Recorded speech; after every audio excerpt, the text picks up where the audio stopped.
Hi hello ನಮಸ್ಕಾರ ಸ್ನೇಹಿತರೆ, ನಾನು ನಿಮ್ಮ ಪ್ರೀತಿಯ ಶ್ರೀಕಾಂತ್. ಇವತ್ತಿನ ದಿನ ಪಂಪನ ಬಗ್ಗೆ ಕೆಲವೊಂದು ವಿಚಾರಗಳನ್ನು ತಿಳಿದುಕೊಳ್ಳೋಣ. ಯಾಕಂದರೆ ಯಾವುದೇ ಎಕ್ಸಾಮ್ ಪ್ರಶ್ನೆ ಪತ್ರಿಕೆಯನ್ನು ನಾವು ತೆಗೆದು ನೋಡಿದಾಗ ಪಂಪನ ಬಗ್ಗೆ ಭಾಳ ಸಲ ಕ್ವಶನ್ ಕೇಳಿದ್ದಾರೆ. ಆದ್ದರಿಂದ ಮುಂದೆ ಬರುವಂಥ ವಿಲೇಜ್ ಅಕೌಂಟ್ ಎಕ್ಸಾಮ್ ಆಗಲಿ, PDO, ಗ್ರೂಪ್ ಸಿ, KS ಎಕ್ಸಾಮಲ್ಲಿ ಕೂಡ ಕ್ವಶನ್ ಕೇಳಬಹುದು. ದಯವಿಟ್ಟು ಎರಡು ವಿಡಿಯೋನ ಸ್ಕಿಪ್ ಮಾಡದೆ ಕೊನೆವರೆಗೂ ನೋಡಿ. ಹಾಗೆ ಯಾರು ನನ್ನ ಹಿಂದಿನ ತರಗತಿಗಳು ನೋಡಿಲ್ಲ, ದಯವಿಟ್ಟು ಎಲ್ಲ ತರಗತಿಗಳನ್ನು ನೋಡಿ. ನಿಮಗೆ ಮುಂದೆ ಬರುವಂಥ ಎಕ್ಸಾಮ್ಗೆ ಹೆಲ್ಪ್ ಆಗುತ್ತೆ. ಮೊದಲನೇದಾಗಿ ಪಂಪನ ಜನ್ಮ ಯಾವಾಗ ಅಂತ ಕೇಳಿದರೆ ಕ್ರಿಸ್ತಶಕ 902ರಲ್ಲಿ. ಪಂಪನ ಜನ್ಮ ಕ್ರಿಸ್ತಶಕ 902. ಹಾಗೆ ಪಂಪನ ತಂದೆ ಭೀಮಪ್ಪಯ್ಯ, ಪಂಪನ ತಾಯಿ ಅಬ್ಬಣ್ಣಬ್ಬೆ. ಪಂಪನ ಜನ್ಮಸ್ಥಳ ಇಂಪಾರ್ಟೆಂಟ್, ಅಣ್ಣಿಗೇರಿಯಲ್ಲಿ ಕಂಡು ಬರ್ತಂತ ಕೇಳಿದರೆ ಅದು ಧಾರವಾಡ. ಭಾಳ ಸಲ ಎಕ್ಸಾಮಲ್ಲಿ ಕ್ವಶನ್ ಕೇಳಿದ್ದಾನೆ. ಈ ಕೆಳಗಿನ ಯಾವ ಕವಿ ಅಣ್ಣಿಗೇರಿಯಲ್ಲಿ ಜನಿಸಿದ್ದಾನೆ ಅಂತ ಕ್ವಶನ್ ಕೇಳಿದ್ದಾನೆ ಗ್ರೂಪ್ ಸಿ ಎಕ್ಸಾಮಲ್ಲಿ. ಅದು ಪಂಪನ ಜನ್ಮಸ್ಥಳ ಇಂಪಾರ್ಟೆಂಟು ಅಣ್ಣಿಗೇರಿ. ಅದೇ ರೀತಿ ಪಂಪನ ಗುರು ಇಂಪಾರ್ಟೆಂಟ್ ದೇವೇಂದ್ರ ಮುನಿ. ಪಂಪನ ಗುರು ದೇವೇಂದ್ರ ಮುನಿ, ಇದು ಕೂಡ ಕ್ವಶನ್ ಆಗಿದೆ ಎಕ್ಸಾಮಲ್ಲಿ, ನೆನಪಿರಲಿ.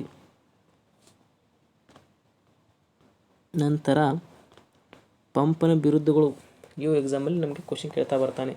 ಯಾವುದೇ ಎಕ್ಸಾಮ್ ಕ್ವಶನ್ ಪೇಪರ್ ತೆಗೆದು ನೋಡಿ ನೀವು, ಗ್ರೂಪ್ ಸಿ ಆಗಲಿ, FD, SD, KS, PSI, PC ಎಕ್ಸಾಮಲ್ಲಿ ಪಂಪನ ಒಂದು ಬಿರುದು ಕ್ವಶನ್ ಕೇಳಿರ್ತಾನೆ. ಮೊದಲನೇದಾಗಿ ಆದಿಕವಿ. ಇದನ್ನಂತೂ ಭಾಳ ಸಲ ಎಕ್ಸಾಮಲ್ಲಿ ಕ್ವಶನ್ ಕೇಳಿದ್ದಾನೆ. ಯಾವುದೇ ಎಕ್ಸಾಮ್ ಕ್ವಶನ್ ಪೇಪರ್ ತೆಗೆದು ನೋಡಿರಿ, ಆದಿಕವಿ ಎಂಬ ಬಿರುದನ್ನು ಹೊಂದಿದ ಕವಿ ಯಾರಂತ ಕೇಳಿದರೆ ಆದಿಕವಿ ಪಂಪ, ನೆನಪಿರಲಿ. ನಂತರ ಚಂಪು ಕವಿ ಅಂತ ಯಾರಂತ ಕೇಳಿದರೆ ಅದು ಪಂಪ. ಸರಸ್ವತಿ ಮಣಿಹಾರ, ಅದು ಕೂಡ ಪಂಪನ ಬಿರುದು. ನಂತರ ಕವಿತಾ ಗುಣಾರ್ವ, ಅದು ಪಂಪನ ಬಿರುದು. ನಾಡೋಜ ಪಂಪ, ಇದನ್ನಂತೂ ಭಾಳ ಸಲ ಎಕ್ಸಾಮ್ ಕ್ವಶನ್ ಕೇಳಿದರೆ ನಾಡೋಜ ಆಗಲಿ, ಆದಿಕವಿ, ಇದು ಕ್ವಶನ್ ಆಗಿದೆ. ನಂತರ ಕವಿರತ್ನ ಕೂಡ ಪಂಪನ ಬಿರುದಿತ್ತು, ನೆನಪಿರಲಿ. ಇಷ್ಟೆಲ್ಲ ಬಿರುದುಗಳು ಪಂಪನ ಬಗ್ಗೆ ನಿಮಗೆ ಗೊತ್ತಿರಬೇಕು. ಯಾಕಂದರೆ ಆ ಬಿರುದುಗಳ ಮೇಲೆ ನಮಗೆ ಕ್ವಶನ್ ಕೇಳ್ತಾ ಬರ್ತಾನೆ. ನಂತರ ಪಂಪನ ಕೃತಿಗಳು ಇಂಪಾರ್ಟೆಂಟ್, ಯಾಕಂದರೆ ಭಾಳ ಎಕ್ಸಾಮಲ್ಲಿ ಪಂಪನ ಕೃತಿಗಳ ಬಗ್ಗೆ ಕ್ವಶನ್ ಕೇಳಿದ್ದಾನೆ. ಆದಿಪುರಾಣ, ಇದು ಯಾರ ಕೃತಿಯಾಗಿದೆ ಅಂತ ಕ್ವಶನ್ ಕೇಳಿದರೆ ಅದು ಪಂಪನ. ಆದಿಪುರಾಣ ಎಂಥ ಕೃತಿಯಾಗಿದೆ ಅಂತ ಕ್ವಶನ್ ಕೇಳಿದರೆ ಅದು ಒಂದು ಲೌಕಿಕ.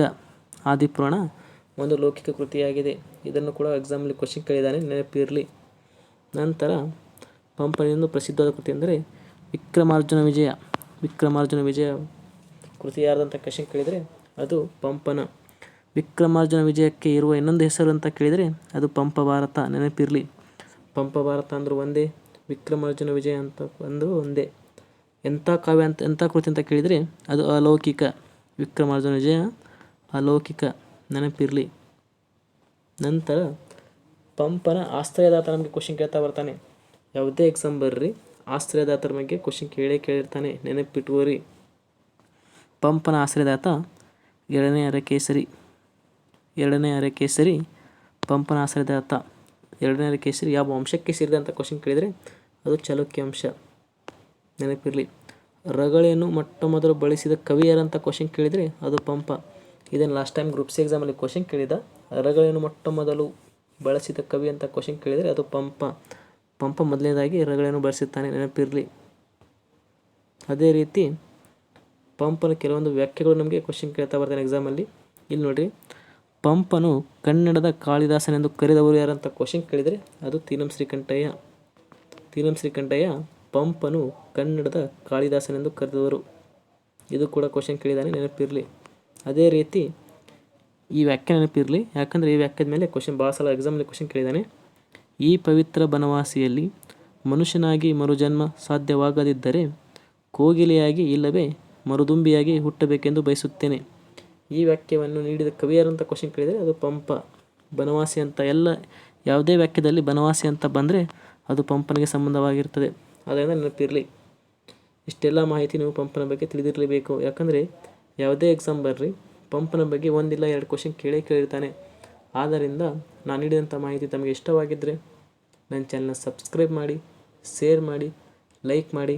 ಹಾಗೆ ಹಿಂದಿನ ತರಗತಿಗಳನ್ನು ಯಾರು ನೋಡಿಲ್ಲ ದಯವಿಟ್ಟು ಎಲ್ಲ ತರಗತಿಗಳನ್ನು ನೋಡಿ. ಹಾಗೆ ಯಾರು ನನ್ನ ಟೆಲಿಗ್ರಾಮ್ಗೆ ಜಾಯ್ನ್ ಆಗಿಲ್ಲ, ಡಿಸ್ಕ್ರಿಪ್ಷನಲ್ಲಿ ಟೆಲಿಗ್ರಾಮ್ ಚಾನಲ್ ಲಿಂಕ್ ಇರುತ್ತೆ, ದಯವಿಟ್ಟು ಜಾಯ್ನ್ ಆಗಿ. ಮುಂದಿನ ತರಗತಿಯಲ್ಲಿ ಸಿಗೋಣ. ಎಲ್ಲರಿಗೂ ಧನ್ಯವಾದಗಳು.